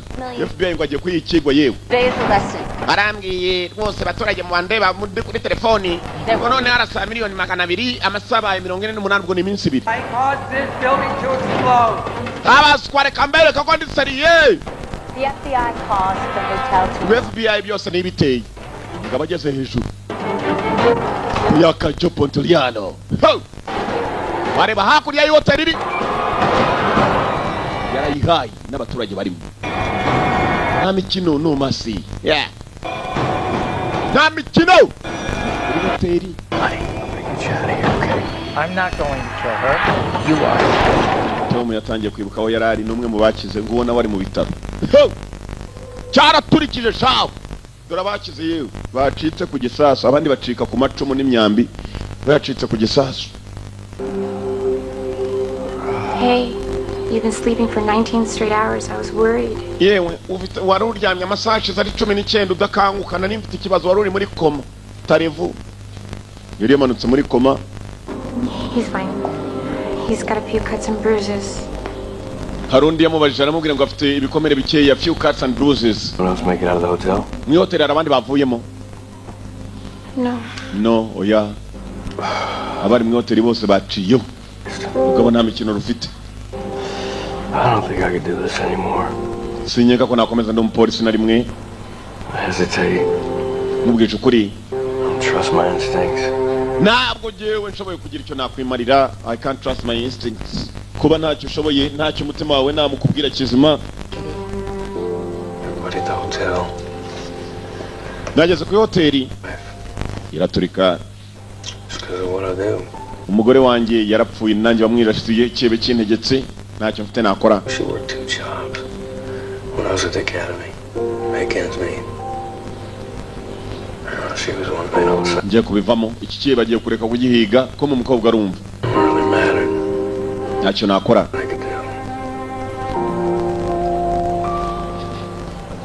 It happened, and there's nothing you can do to change it. Numva byabaye ntacyo wabihinduraho. Lives that night. Gusa ndagira ngo ukomeze uhagarare. Forget that. Utekerezeho. And now you have the opportunity to make things as right as they can be.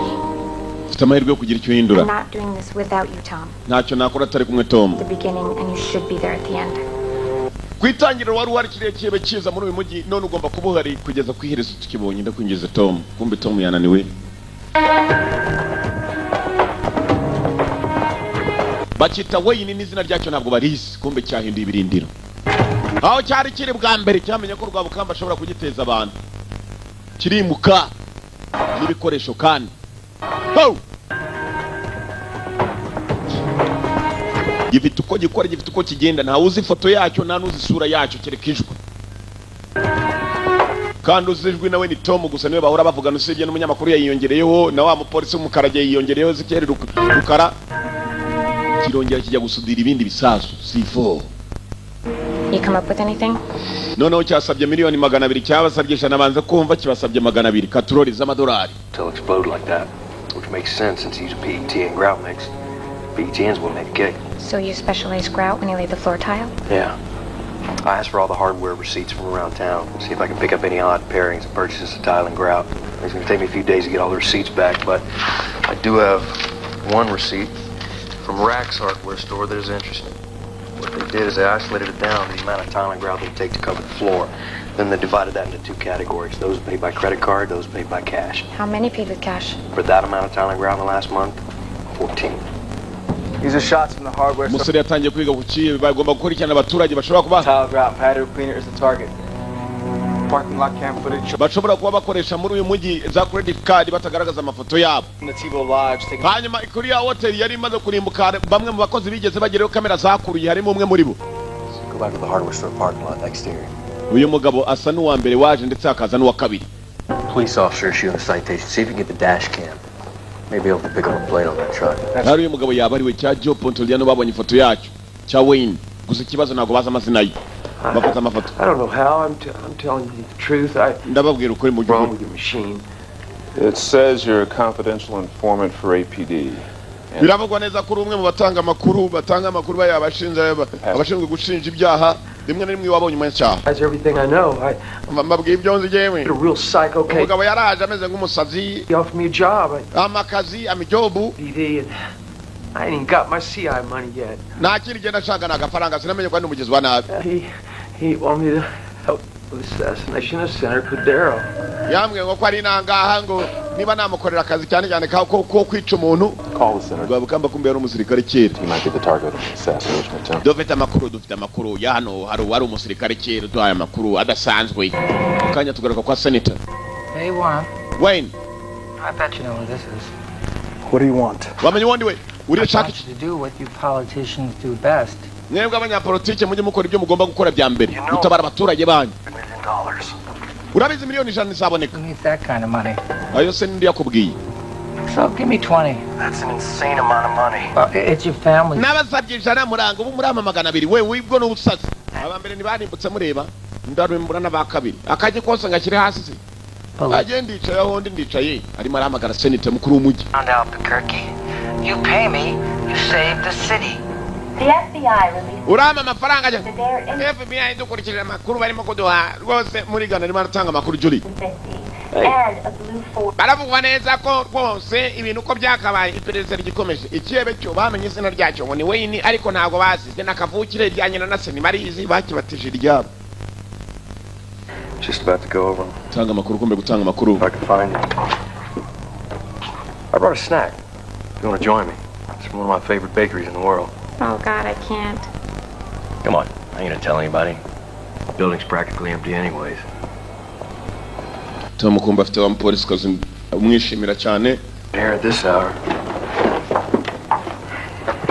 been on a diet since my divorce. I didn't even know you're married. hashize igihe kirekire ntandukanye n'umugabo. Umva umudamu ukuntu yatangiye kuzana Tom kumva yizaniye utwo kurya hano. All up for this. Umva, I've always liked your wall of death there. kobwa narakwishimiye uburyo wakurikiranye ikebe n'ahantu hose cyagiye gitera no muri Afrika cyagezeyo.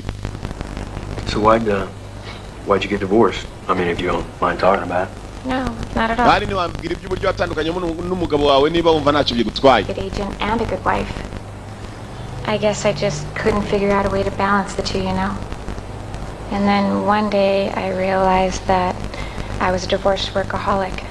Numva nimwe nibwo naje kumenya ko natandukanye n'umugabo kubera inzoga. Niko bimeze koko. Cyane. I am. I mean, I hate to sound like a cliche, but the work we do here makes the country a safer place. And Nanga iyi mirimo yacu ariko nanone kuba dukora aka kazi rimwe na rimwe twumva dutamba byinshi kugira ngo abantu bagerebe ko baba barasangira. Mbega ibituzo rya hanya n'ibishyimbo bya Nyakari. Tumva komeza kwigubitira icyakora nabyitaye uko muri yari mubwira ko yatandukanye n'umugabo undi nawe mwibuka yatandukanye n'umugore. you know, I guess someday I would like to have a husband and some kids, but Rimwe na rimwe njya ntekereza niba umunsi umwe nzazinduka nanjye mfite abana. can't have everything right. Gusa hari ntabwo biragenda uko mbyifuza. What? Iki kundeba nabi. Aya iri ni ijisho ry'imbabazi bimbeshya ngo niryo mushinye. Sacrifice the most and actually deserve the most. Numva abantu bazbayitamba bagatanga byinshi kugira ngo barebe ko abandi babona byinshi nabo bagomba kuba bakwiye byinshi. Ubwo aravuga mu rwego rwa gipolisi. Baritanga kugira abaturage bagire byinshi umutekano ibyabo birindwe. To protect and serve. Inshingano zabo. Cyakubwira. Siko nakubonyemo potential. Uri na potential.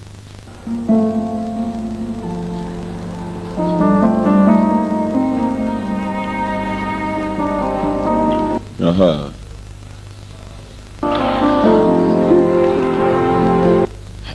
Dore ko yanga asobanura. Aha.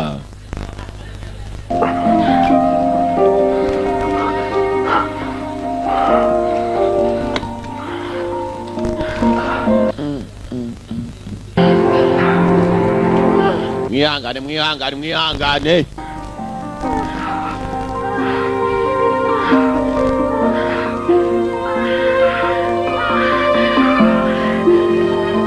Urugo ryawe ruri uko bari aho kiri cyo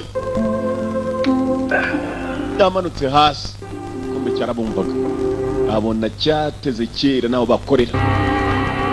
What is it? Niki ceceka cyabumvaga. Are you hungry? Urashonje? Yeah. Yeah, me too. Nanjye nuko bose Go get something to eat. hari tujye gushaka ibyo kurya cyarateze kera. Baravuze ngo tujye gushaka icyo kurya banga kuvuga ngo dore hano cyarahateze kuko kibyumvije cyahita kibaturitse batazarabura ko cyageze ahantu hose. All right, well, the video from the cop's dashboard cam gave us a shot of the Iki place. kiyabe cyumvise ibyo tuvuga byose niko bimeze nukuvuga ngo nawe kitinje no mu biro byacu cyagezemo no mu mago yacu. So we're going to do a sweep of the entire building for weapons or bombs. We just have to make sure the line doesn't get wind of what we're up to. Icyo tugomba kumenya nuko n'ibiro byacu naho dukorera hose hashobaka ko hari ibisaso tiza ari mu kazi baramuhamagaye. Hey, baby, how you doing? Bita mukundwa. Hey, Agent Alba. Who the fuck is this? Bita kintu cyandi. Got somebody wants to say hi. Hold on. Hari ushaka gusuhuza hano turi kumwe cyahamagaye Otizi noneho mugenzi wa Tom bakorana muri FBI ngo wari ushaka gusuhuza. Ari banguruye simuzi. Mana nyagasani. Ho! You fucking touch our No, no. Gitutu kamukoraho. Protect Kumukoraho namukozeho ariko ntacyo namutwaye. you now. I just need you to help close Panama. What the fuck is Panama? Urabizi neza ko wigeze ubaho muri Panama. Muri Panama nakoze yiki? See? Made her all upset. Ndakubwira icyo ukora. Cyaramamagaye Otizi avayo nta wundi muntu yigeze abwira ko cyamushimutiye umugore. Nothing, man. I'm just tired, you know? It's Morris Alliance deadline, you know? Meze sawa na. Yeah. We need to scoop him up tonight, but we're going to get him. He was in the FBI building, so I had to go through a background check. Kiriya gisiko nubwo cyageze mu nyubako za FBI byanze bikunze tuzakibona. Turimo turasatira hafi. Where he is. Igihe gito turamenya naho kiri. Kumbuye afite ikibazo cy'umudamu we cyashemusi. Client's name is David Kaplow. Izina rya cyakiyebe cyitwa David Kaplow bakibonye n'amasura. Finally got through the records of the night cleaning crew. Turns out that he worked in this office about 6 months ago as a janitor. David Capro musuzume neza ubigisigaye no kumenya aho ari gusa. Downtown's running the books for any additional numbers, contacts, addresses. Tumenya abo bavugana nabo, abo bakorana, address ko akunda kubari. Name and face, guys. We're gaining on him. Twabonye isura ye basore kugira ngo tugifate ubiroroshye. Arakabas. Telefone. Hello, Tom. Bita Tom. Kamagaye Tom. You know, it must kill you to know you've been this close to me, and yet you still have nothing to show for it. Umva ukomeje kugaragaza ko nkurikiranye ariko nafite ugaragaza ko ushobora kumbona. You know, I don't like your tone of voice right now, Tom. You can't touch me. You can't touch me. Ngo Tom ntabwo ushobora kumbona na nubwo wankoraho. Gicucu nzakubona. Well, you must have sucked down too many tequilas down there in Mexico. Muri Mexico cyega ko wigeze umbonayo cyangwa se wigeze unyumva ariko wakoze amakosa ntabwo wigeze umbona. You killed your wife and blew up that hotel right in front of me. Kwica umugore wawe ngaturitsa n'iriya hotel ukeka ko wasambana ufite umujinya ndabizi. Even pissed in your fishbowl. Ndetse nageze n'iwawe udufitwa ufite mu gacupa natwo ukamuraho. I'm going to hurt you, Tom. Nzakubabaza Tom. I know about your new girlfriend. I guess you're... Nzi niba igikobwa cyawe gishasha ufite muri iyi minsi. Morning. Nzakibabaza nacyo. I'm going to make it long and painful for your little Chiquita. Ngiye kubigira ibintu birebire kandi shabi kubabaje cha uraza kubabara igihe. What more do I have to take from you? You're not taking anything from me again. Ntacyo wakongera kunyambura wa kigoryo. Atangira kugituka. You, Tom. Kiramutuka. Want to escalate things? Fine. Tom, here's a number. You can't catch me. Ntabwo wankoraho.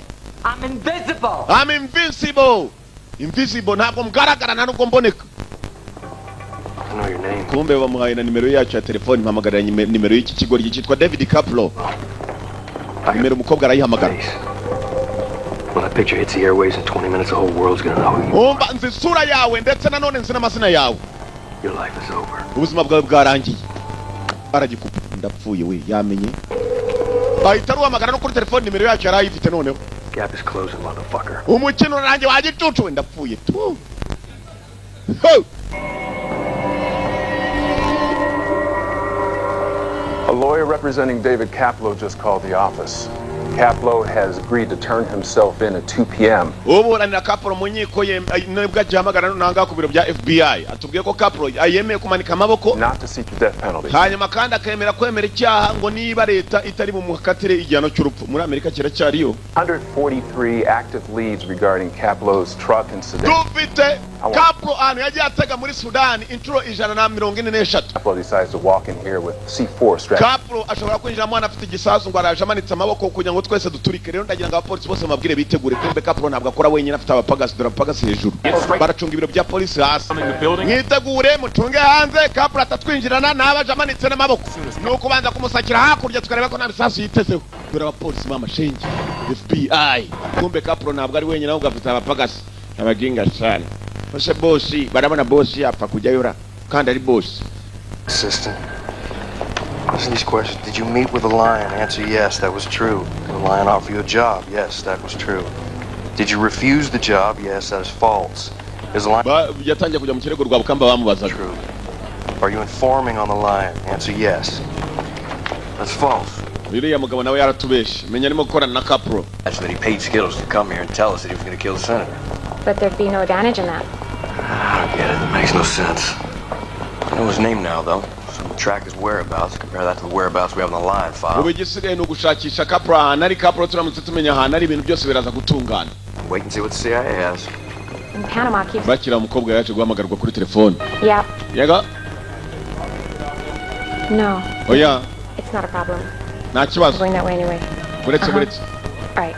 Sawa. The self-storage garage manager called, said he saw the press release. A guy who fits the description is renting a storage unit from him. I have to go check it out. Call me if anything interesting happens, okay? Umva nihagira ikibi cyari cyo cyose kumamagara ko bari bamamagaye ngo harundi ufite ukubina akeka kuri Caplo ni umuntu akeka ko ari kibereka tujye kumureba. Okay, Senator, I've got the first half of the money. Umva Senator, amafaranga yanjye wayateguye miliyoni 200. Uravuga ibiki? I'm emailing you 40 addresses now after you verify that they're legitimate. Ndakohereza adresse nka 40 z'amabanki ugomba kunshiriraho ndayitamiye imwanyuma kandi ikindi nuko wakwitegura. Addresses. Ikindi kandi umenye ko ufite umuryango ndawufite. Kibe kikurura umuryango cyane nyine zikagukoresha ishaka. Wa mukobwa ngo wamuhamagaye ushobora kuba afite amakuru ya Caplo ahantu yaba ari cyakihe. Nawe yaje mu modoka agiye gushakisha ngo amakuru yewe hari umuturage wamuhamagaye.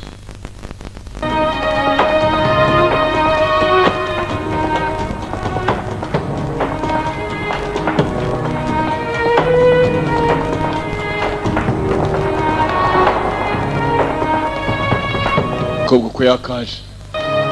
Myerson iziye katroli. Hoye nje ngo gifsha. Yewe kome nicyo cyamuhamagaye. Kirahinda kuri kashaho. Iki nicyo tu.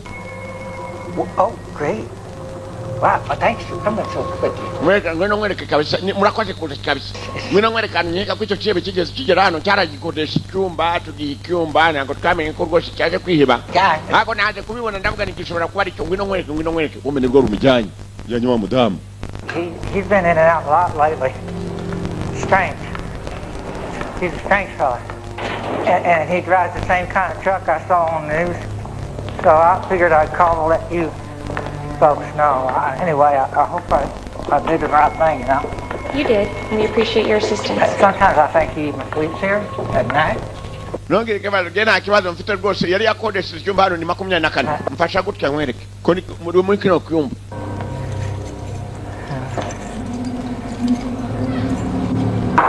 Kobwa nazi kijya mbere. Tubwebe ruraha David Kaplo.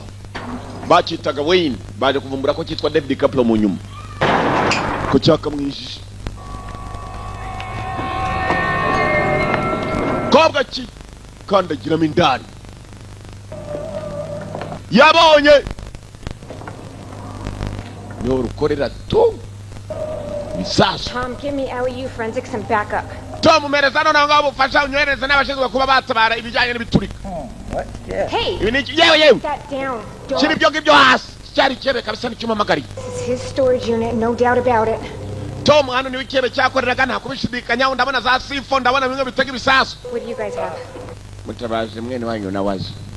We're able to trace Kaplo's location in South America by comparing his information. Kaplo bwa nyuma na nyuma twongeye kumukurikirana dusangara cya ari muri Amerika y'Amajyepfo. Assassinate somebody who named that job after the city or the country where he was hired. So nanone abantu benshi yarimbura yarabahamagaraga bakamwakira nk'umuntu muzima. Hired by a Panamanian drug lord named Zambada to assassinate somebody inside the United States. Bahamagaye Kaplo baramubwira ngo witwa Zambada n'ucuruza ibiyobyabwenge ngo aze muri Amerika aze kwica umuntu muri Amerika umuyobozi ukomeye tsari twamenya ninde. Mwitondere. For unfinished business. Kaplo nabwo turimo kumushakisha ko atega ibisasu. Nuko vuga ngo yaje kwica uwashinzwe kurwanya ibiyobyabwenge ndetse cyane yabarindi. Intergalactic cable management. Kaplo gusa ngo buri uko ahamagaye abantu. So do you think you got him? Mukobwa araho yageze abona kumbe hano hari ibyo bahindurira amasura amenya ko kiri ari cyo to. Beards and mustaches. Uwo mugabo yahinduraga amasura agomba kuba yarikekaga rwose afite ibibazo byo kwikeka abona n'ahantu gihindurira amanuza uruhu niba ari igikara kigahindura inzobe cyane yakoze ku mbunda ngamuhana baragiho cyaramuhaye cyarashe umukobwa mu kaboko kiranamukubita kumbe gifite abapagasi nta kindi cyabazanye no guhereza abapolisi biga kuri Kaplo gusa. Check in when you cover the side and rear. What's that cover? Tunga neza basohokera inyuma. Ndacunze nta kibazo kabisa uri mupolisi sohokera inyuma ndamu. Outside cover. All three. Bimeze ko twabipanze. Agent Alba, the address is checked out. Alba yo butumwa. Covering bombs now, however, you're still in danger. Why? 8 years ago, Kaplo was hired to kill you when you were with the DEA. Nyakubara makuru namaze kwakira. Imyaka 8 yahise Kaplo baramukodesheje ngo aza kwica kubera ko arushinzwe kurwanya ibiyobyabwenge utari waba mukuru mujyi. Kaplo ari hano muri uyu mujyi yaje kwica. Urakoze cyane kumpa makuru. Kaplo cyamuzanye muri uyu mujyi no kwica umukuru w'umujyi. Guys didn't find anything. I got to take C4 with a scan.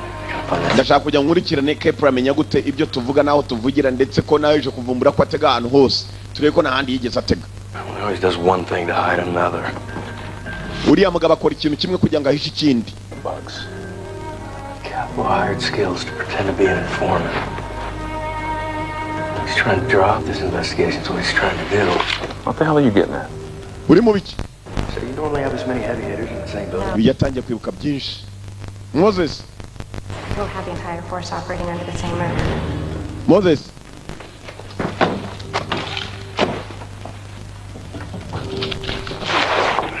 Nze neza kumba meza bahoraga bicaye ikigabo kirabumva kandi cyarateze. He's trying to get rid of all his enemies in one shot, right here in this building. Every desk is packed with this much C4. It's enough to level this building twice. Mugabo ntabwo yateze aho atubwira gutega gusa ahubwo ibirindiro bya polisi byose yarabiteze. Bakira uko bayivuga ngo bagiye ku. hari imodoka yahageze ngo Kepler arizanye yewe ni wese cyangwa.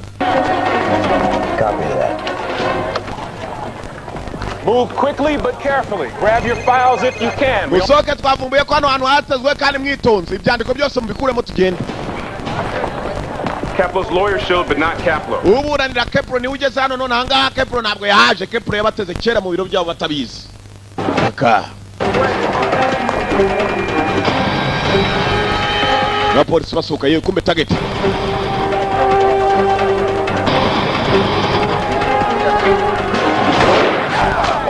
Kuri wabo baramuhaye barimo gusohoka.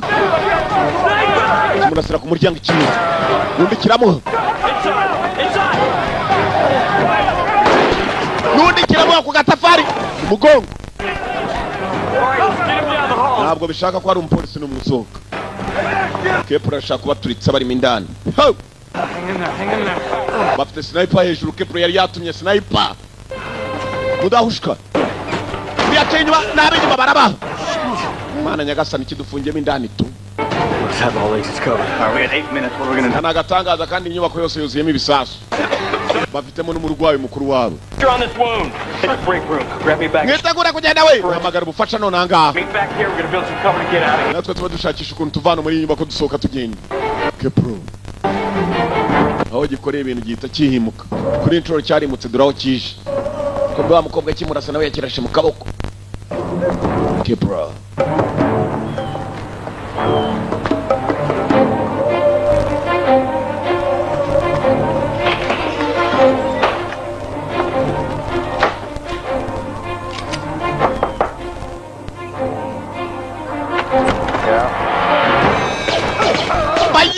Kugukomangira kwica yinjira mu nzu yawe akaba ari hakorera. Uwo cyaramurangije kirangije cyongera kugaruka mu modoka. Umuturage kishe kimwiciye iwe. Nza kuri wa mukobwa cyarashe cyamurashe mu rutugu akaboko hafi yakoze karavunika. Understand? If you move, I'll blow your brains out. Urava uri nakubwiye ndaguturitse ubwongo buve mu mutwe. Mukura ipingu. Get up. You have a little too much to drink. I'll break your arm. Binono nanga tugende. Fata akaboko kazima kandi kavunaguritse kubera amasasu. Tugende. Cyari cyarashwa polisi kazi wa FBI.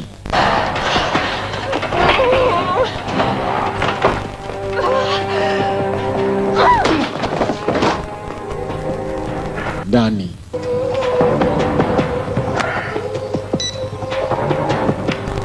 Confirmed bombings, 18 murders. Ka telefoni je tutajya amagaro teams. Agent Alba. Umva. Secure right over there. Amy's fine. When I get word you completed your task, as promised, I'll let her go. Nagusezeranyije uramukoze ibyo nifuza. Umugore wawe ni umupfu ica uwo mugabo nabindi. Umugore wagenda ari muzima. Bagitumye kujya mu cyica umukuru w'umujyi. Umukuru w'umujyi nano cyamutumye umupolisi ngo natamwica kiramwicira umugore. Hakuno arabashaka gusohoka cyari cyabafungiye mu nyubako cyohereje abapagasi bacyo. Umva ibi bipapuro biraza guteza umwotsi mwese n'utuma dusohokana basane batakitubona. Bana kibiriti. Right, listen up, Butter. Are we close to getting him? No, the whole place is wired with bombs. Officer been shot. Saduhereje mu nyubako. What are you talking about, Ryan? Gibiki. Made a deal with him. Gifite umugore wanjye. Man. Rhino, you get it fucking together. Cyanyoreje kwica umukuru w'umujyi. Biki? Ntabwo wabikora ibyo bintu. He's got me in the same place. Cyangeze nko nawe cyakugeze bwa mbere. I can't let him take my little girl, Tommy. Ngo ni nica umukuru w'umujyi kiranyicira umugore. Ntabwo nakwemera ko cyica umugore wanjye Tom. Ugiye kwemera meya mwica. Kandi rurimo rurabivuga ruhagaze imbere y'umukuru w'umujyi. Umupolisi. Uyashaka ko basa. Agent Alba. Albert, umeze neza Agent Albert?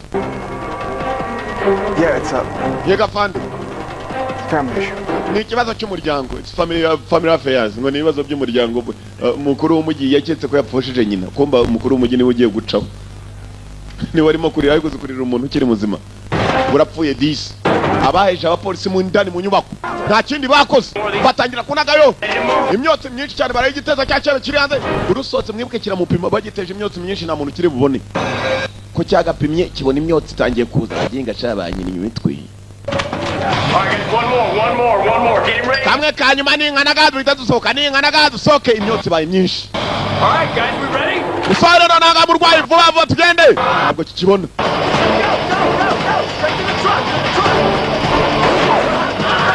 Cyapfuye kurasa ruwo cyarasino icyara ino rimwe. ndasa kitareba.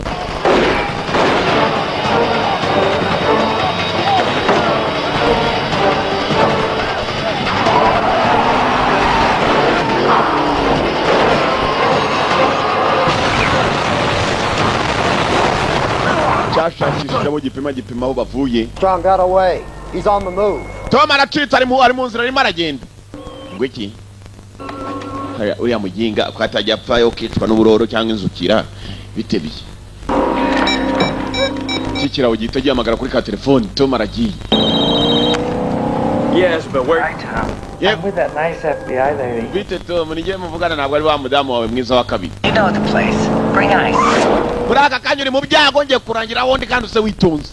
Kumbe dore babwiye ngo niyice umukuru w'umujyi.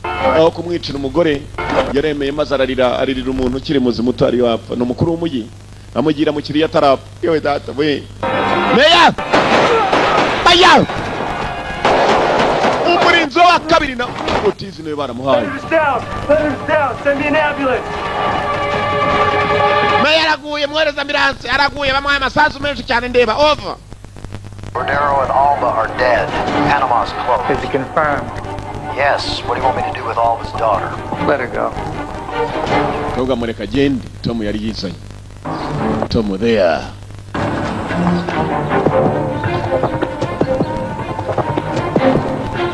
Tom there.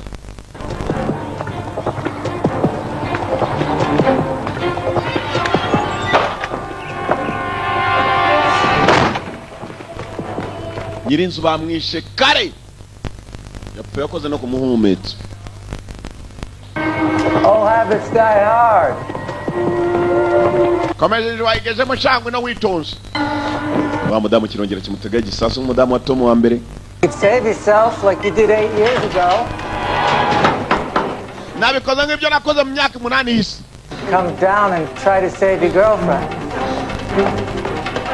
Come on. Gira. Come on. Bwa mbere wabikoze. 5 minutes, Tom. Minota 5 Tom. You'll need a broom and a shovel to peel this kid up. Cyangwa umudamu apfe Tom. Wongere wicuze ko umudamu wa kabiri apfuye n'uwa mbere waramuhombye Tom. Yana amatotoro wawe n'Imana. Well, 4.5 minutes to be exact. Ufite iminota 4 n'igice kugira ngo bibe birangiye. 4.5 minutes. Half ubwo ni igice cy'umunota. Urumva ko ari amasegonda 30. That's it, that's good. You miss. Come out. Nice and easy. Would you throw that down now? Nice. Kandi buhoro witonze imbunda yikire hasi. Okay, that's good. Yeza. Hurt you. Inagire hano. Come. Inagire hano Tom we. Boy. Yes. Kimwa mu kaguru.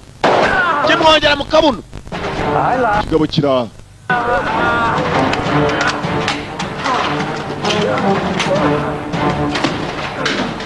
Now that's gotta hurt. Kanda aje mu gasura kacyo. Tom. Baka. Vera beto. Tom. Ho.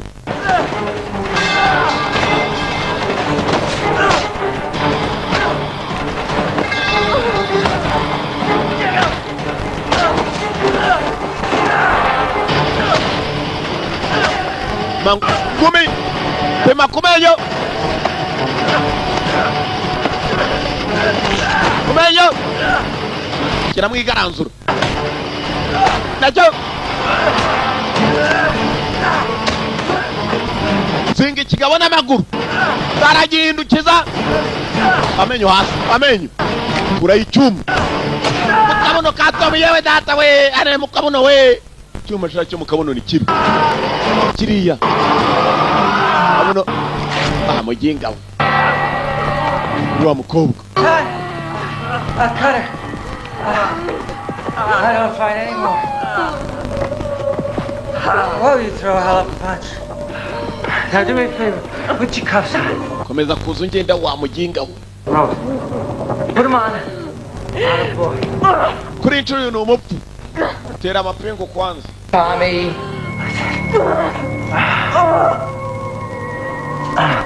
Good. The other one, please. Let me see. Open hands. ngura amaboko turebe niba wifunze urabura umunota n'igice kugira ngo igisasu giturike. Don't cry. That'll be okay. Kobwa muraza gupfa neza wo murapfa neza nari. Hanyuma Tom. You know you're gonna get shot as soon as you walk out that door. Give me the vest. Ukiva muri urwo rugi uraza gupfa byanze bikunze. Abapolisi baragutegereje meresi yo jacket ya wa muswa. Ya jacket wambara ku buryo bakurasha utap. Arayikinagira. Thanks, Tommy. Urakoze Tom iruko ridashira. Cyarangije kare kubatega igisasu kirimo kirabara hejuru y'umukobwa. Tom yaricaye atangira gutekereza umuntu wa mbere yarapfuye bari kumwe. Akaboko maze agashyira ku kirenge cyegiye gukora nicyo nazi. Urwiboko rwagasohotse. Kumbe polisi yari irimo gusesekara hanze. Uze ngo ruragiye yewe. Polisi. Imodoka yageze yari imwe. Kumbe kije cyambaye vest gifite na badge cy'iby'umukobwa. Get on the ground now. Nuba uri wa muswa nuba uri. Yes, sir. No, shoot. I'm on the job. I got an officer down. I'm FBI. Du mu FBI nakubana badge yanyu mu ntoki. Dore na maina vest. Nukoki. Kira mwana waragiye. Akubana nyangasa ni umunsi nagize umwaka wo kunda sa. Bandashaka bakira shisha kunuza hafi yive.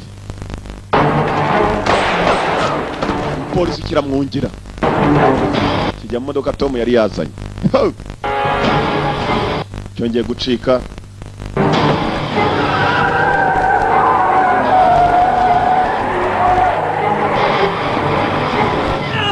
Japantoriano kumbe arasubira amasegonda.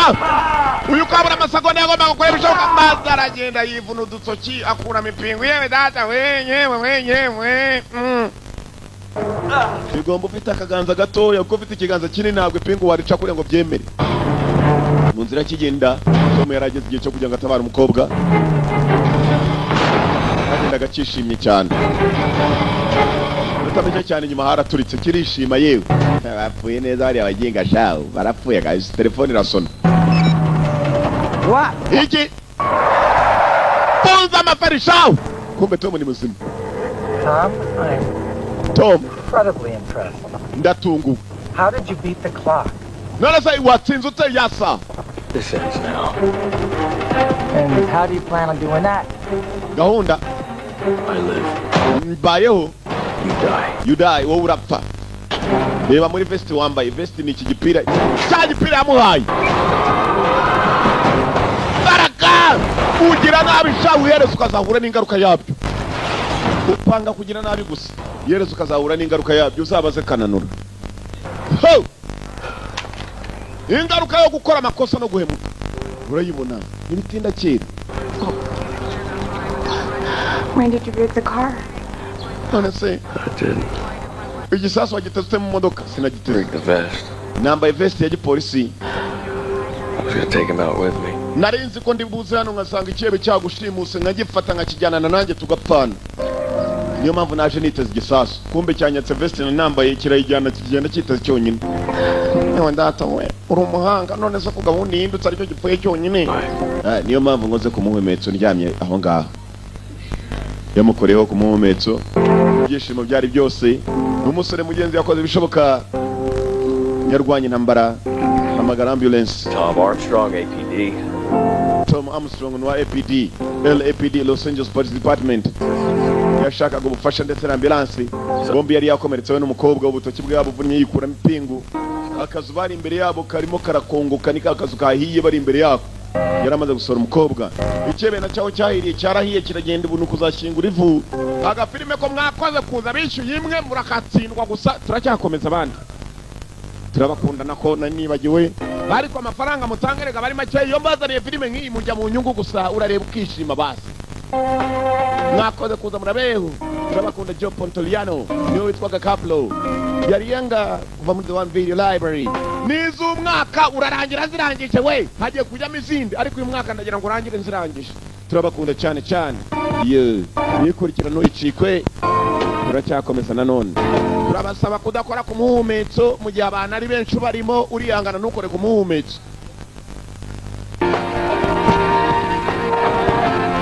Ako nuko kagenze. Ariko ndabakunda cyane mbakundira impamvu iyo mutashe mujye mugenda uko mwakagiye. Sikegari we.